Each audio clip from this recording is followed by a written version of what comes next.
and welcome to another episode of the Heal Your Worldview podcast. I'm your host, James Knight. As always, this podcast is dedicated to tracing out the complex PTSD we all got in childhood and connecting it with your philosophical worldview as an adult and how the trauma influences your perspective and why it is so vital that you can see this connection. Today, I want to talk about how I got here in simple terms and to try to reach out to those people out there that have gone through all the iterations that most people go through. A lot of people try to connect with religion. They try to connect with spirituality in some way.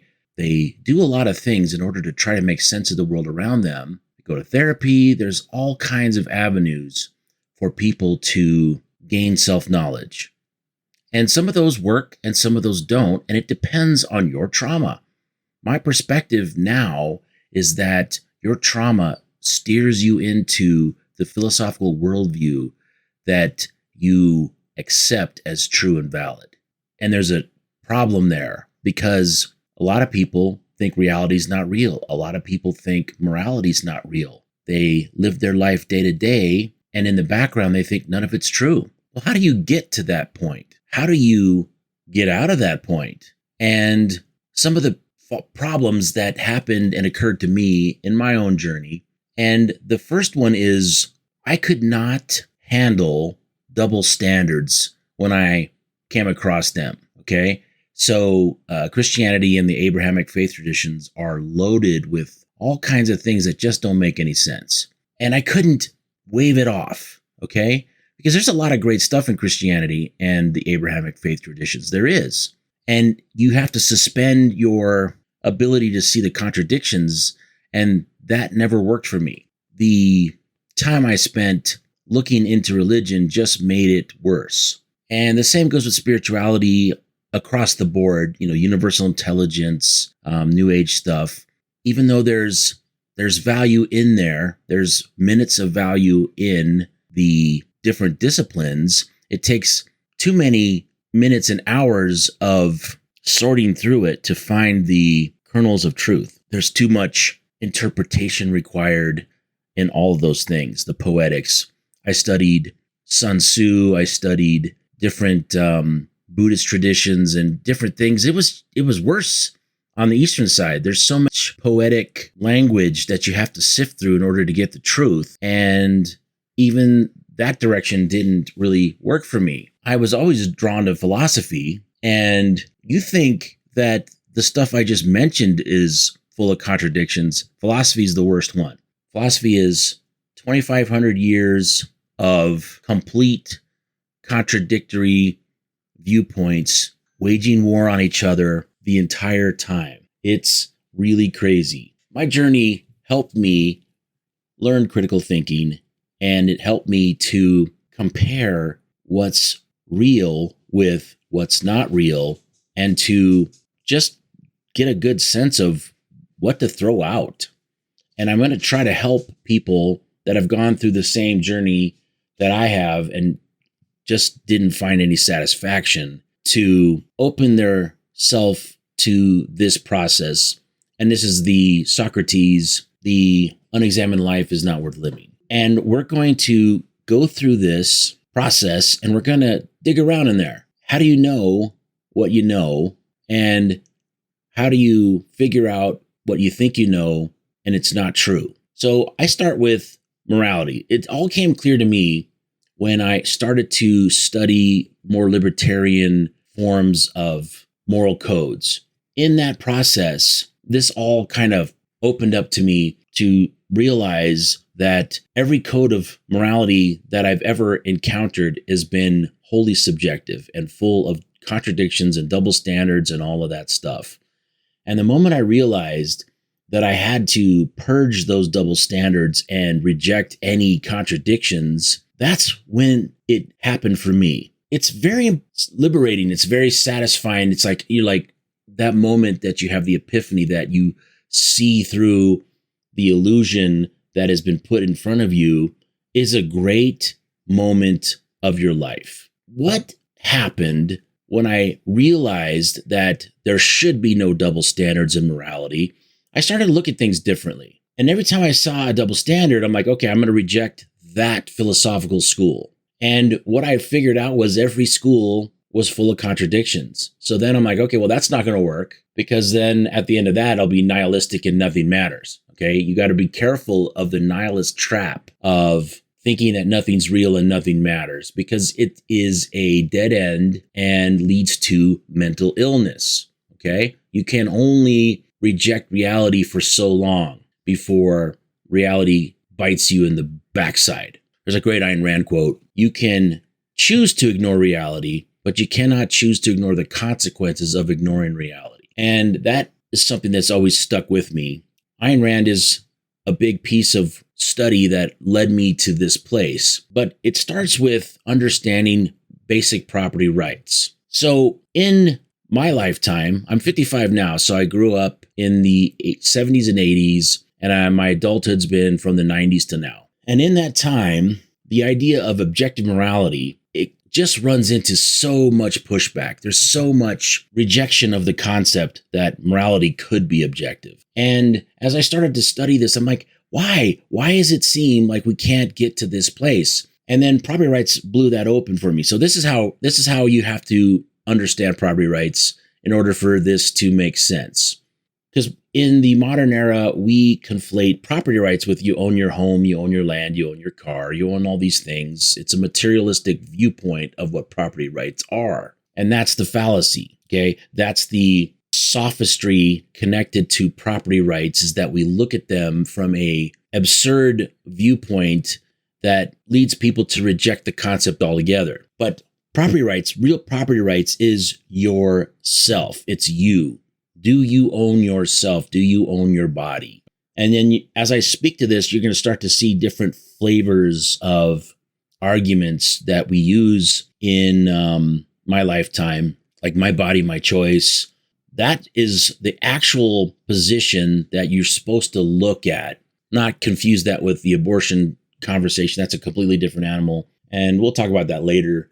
But this is like, your body is you. Okay. So for example, let's say you commit a crime and you harm somebody or you kill somebody. Where does society get its concept that they can punish you? It is property rights, because you own your body. You own the consequences of your actions in the world. You are responsible for what you do. That is the basis of natural law, is that you own yourself and you are responsible for your actions.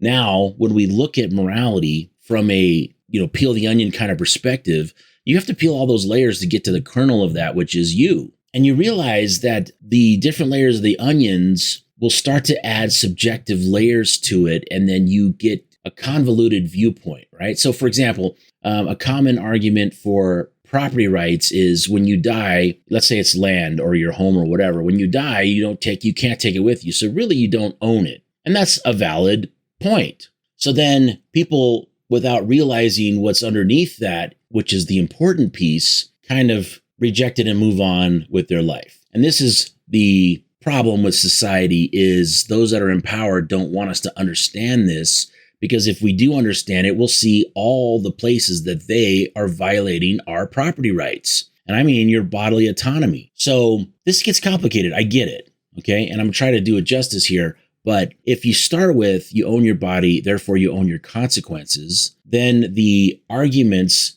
start to flow from there. Why do you own your home? Why do you own your land? Why do you own your car? Well, you own your body, so you own your labor. So anything you do is yours, both positive and negative. So if you're responsible for harming others, you are also benefited from your labor. And as you start to study this discipline, you really start to connect with how little there is that is under the moral umbrella. So, for example, no one ever questions the big three, and that's murder, theft, and rape. How come no one questions that? Everybody knows that's wrong. Why do we know that? Well, because it's so obvious, because you're harming someone's property rights. You're harming their body. And theft is a downstream. You're stealing their labor. So let's use a small example, right? You can see right now in 2025 that shoplifting is out of control in a lot of places. And when you steal from a big corporation, it's there's a degree of separation there. And that is, this big corporation has all this money, so you don't see the theft of property as a big deal. But now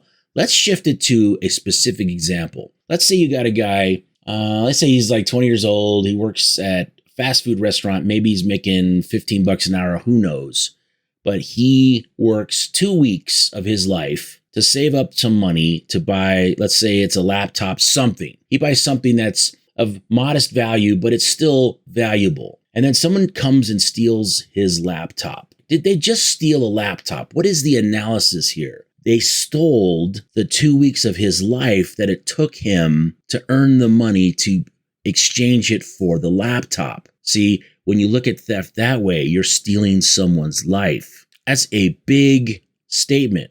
It is a huge revelation when you realize that that small stuff matters. It's easy in the modern era to, swipe something and not realize what it means or the implications that are included. And so outside of harming someone else's property rights, nothing else is really moral. This is the big connection that happened for me, which is why I started to pursue this path of philosophy and more libertarian-minded ideals. And not to be conflicted here, because libertarian means a lot of things to a lot of people. I'm talking about the basic stuff that came out of the Enlightenment era and culminated in the Founding Fathers and their attempt to create a government that wasn't capable of becoming predatory because they figured out how to set it up so that it wouldn't be. Okay, now we know, fast forward, they failed miserably, but that's okay. That was where they started from.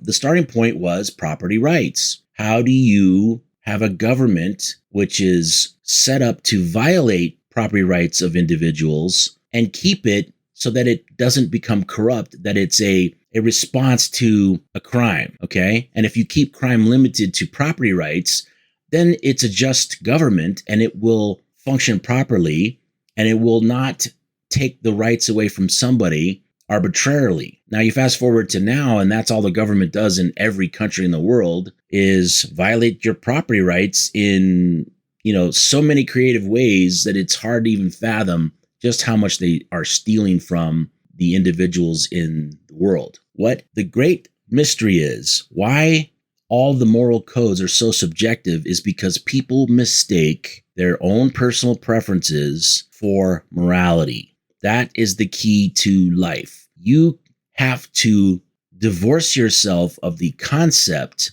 that your preferences are moral. And how do you tell the difference? I've said this in other episodes, and it is a good explanation. But let's say you're living your life and you find that you have a set of preferences that are very important to you. Couples fight over the weirdest things, right? So let's use a silly example, the toothpaste cap. Now, I don't know how many of you understand this, but old school toothpaste, the cap used to come off. You would unscrew it, and you would set it to the side. And then depending on what type of person you are, you might put the cap back on, you might not. You also might be the type of person that comes into the bathroom, looks down and sees that toothpaste with the cap off, and it annoys you. And you can see that the modern toothpaste companies have actually developed caps that you cannot remove from the toothpaste. That's how funny this is. It's really cheap to design a toothpaste cap that just screws on and off and no problem. But I can't remember the last time I actually had a toothpaste tube that had a removable cap. They all snap on, right? There's a click lock on them where they pop it open. It's got a little hinge, and then you close it back on there, and it's impossible for you to remove the cap. Why do you think they developed that? Is because of this silly thing where people get mad about the cap. So what do engineers do? They solve problems. So, hey, let's design this cap to be a little bit more complex and solve that problem. But let's rewind the tape back 30 years, and you have a standard toothpaste tube with a screw-on cap, and you have a couple that is fighting over this cap. For one of them, it's important, and the other one, it's not. And it's a silly example, to be sure, but it's important because this is where the war over preferences starts. So let's say this couple breaks up, and then the person that's really important about the toothpaste cap being put back on is now entering or pursuing interest in a new relationship. And what comes to them is they're now going to have what they think of as a healthy boundary, and they're going to demand that the next person puts the toothpaste cap on and or toilet seat lid, whatever. Pick your silly argument. And that becomes a moral standard for them. Now they're going to ask the question, is that important to this new potential partner? If it's not, they're going to have a pseudo-moral claim in their head that this is something that offends them on a moral level. It's important to note and to point out that you could say, hey, I have a couple preferences here that are very important to me, and I would very much like it if you would honor those. See, now that's a very nice way to ask it. Okay. You say, it's really important to me. It drives me crazy. It makes me feel anxious, whatever. And I need, these things in the house to be taken care of. I need this to be resolved. I need to not worry about this. I need to not go in the bathroom and see this thing. And for whatever reason, it gives me anxiety. So I ask you, please, my beloved partner, please honor this preference. Okay, great. Right? Or you can go in there and saying, if you don't honor my preference, I'm going to divorce you. It's a huge difference. Divorce is a moral claim, right? Usually it's you've been wronged by the other person. And that whenever you use the word wronged, you're making a moral claim, whether you realize it or not. And that's why this stuff is so important, because you cannot have a preference masquerading as a moral claim and expect to have a life where you can actually pursue happiness. It's not possible. So that's where I connected with all of these things. And I realized that, what people get out of religion and all of the different faith traditions and spirituality is they're looking for this simple stuff. And in order to find it, they have to wade through all of the subjective stuff. And so what I am going to try to do in all of my content is I'm going to try to point out that your trauma from your childhood affects how you see the world, and how you see the world can be a dramatic moral or pseudo-moral problem. And this stuff is important because as you start to connect with your own problems, trying to enforce your preferences as a moral claim, when you can change that perspective and then just make a request, a very healthy request to say, I really need this, it's important to me, it changes everything. It changes everything. It helps you relax. It helps you ask for what you want. It helps you to see clearly when someone else is sending a moral preference at you as some kind of moral claim. And it helps you disconnect from the toxicity of the society as we find ourselves in it in 2025. What do you do when you're faced with this and you don't know that morality is only property rights and everything else is a preference? I know some of you are going to experience what I just said as a huge, offensive statement, because most people are running around defending their preferences with moral arguments, especially the people in government. My God, those guys are terrible at this. That's the biggest overreach that I can think of, is how the government controls every aspect of your life. That's a problem. This is why everybody's fighting. Everybody's fighting because they have a subjective moral viewpoint and they're trying to enforce it on the other people, especially Democrat versus Republican. It's so bad now that you can't even avoid it anymore. It used to be times in the past that you could kind of live your life and just ignore the nonsense between the two parties. It would be no problem, right? You live your life, let those guys do what they do, and you just do your thing. But you can't do your thing anymore. They're taxing us so heavily that you have to make life adjustments in how you live in order to adjust to how much they're taking. And that is theft. Okay. If you think about it, that falls under the theft category. That's why a lot of libertarians say taxation is theft, not because there's some government services that are good intentions in mind and they actually do what they're supposed to do. Not because we disagree on that, but because we disagree on when the government program is dysfunctional and we still have to pay for it. or we're fighting a war. This Gaza and Israel thing is really an interesting thing to watch the two parties kind of go at each other over. It's caused a big problem in the normal political cycle because those are two big things that are subjective in nature, but are bound morally to our politics. It's a matter of preference depending on your background and your worldview of which side is righteous and which side should be defended. It's a clear problem because there is no good guy in this. I've done the analysis on it. I can't find a good guy because both sides have done terrible things. This is an ancient claim that goes all the way back to Jesus Christ. From that point forward, you have this complicated thing where you can't really get a moral right or wrong out of it. It then turns into a preference of, well, if you're a Christian, then you're most likely to side with the Israeli side of things, but not necessarily. It's complicated, and that's where things become explosive. Yeah, explosive is the right word. They become explosive. This is the whole point of what I do, is to try to help people see where that line is. Is it a moral claim or not?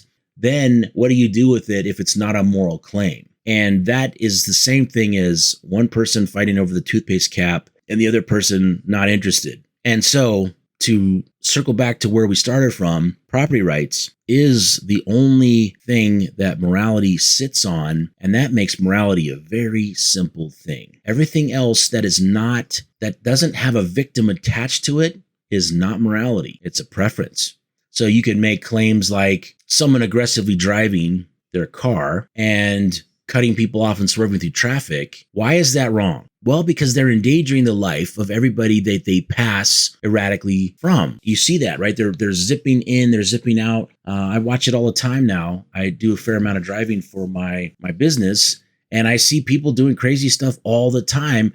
And that's wrong because they're putting someone else's life at risk. See, property rights. It always comes back down to property rights.